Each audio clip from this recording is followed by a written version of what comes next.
When did someone force you to keep a secret that destroyed everything?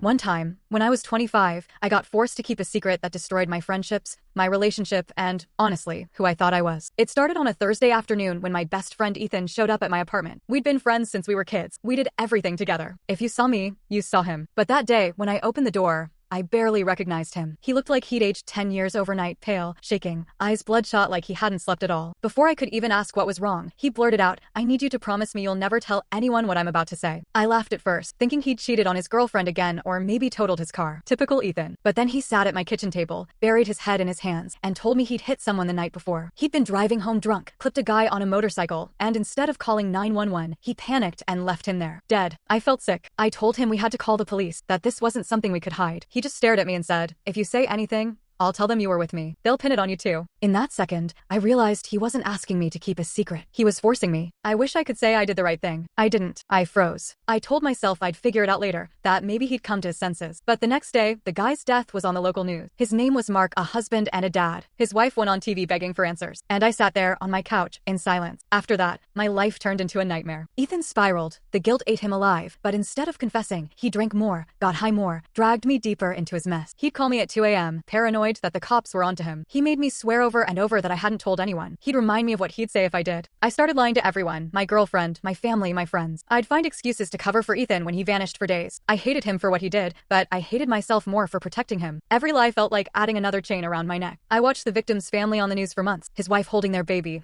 asking for help. I thought about telling the truth every single day, but Ethan made sure I was too scared to. It got worse when Ethan crashed his car again, drunk, of course. He lived, but it was like the universe gave him a second chance he didn't deserve. His mom asked me what was going on with him. I lied to her face. I didn't sleep that night, or the night after, or the night after that. Eventually, the secret infected everything. My girlfriend dumped me because she said I wasn't the person she fell in love with anymore. She was right. I lost friends because I was distant and jumpy all the time. I sucked at my job because I couldn't focus. I'd wake up in cold sweats hearing Ethan's voice in my head. "You didn't tell anyone, right?" A year later, I broke. I wrote an anonymous letter to the police, telling them what happened and where they'd find the car. I never signed it. Nothing came of it. Ethan moved away a few months later. We never spoke again. I still check online for updates sometimes. The case is still unsolved. The victim's family still posts memorials every year. They deserve to know the truth. They deserved it the second it happened. But I was too much of a coward to stand up to someone I'd called my brother. So yeah, when someone forced me to keep a secret, it didn't just destroy my friendship with Ethan. It destroyed me. And it's a weight I'll carry until the day I die.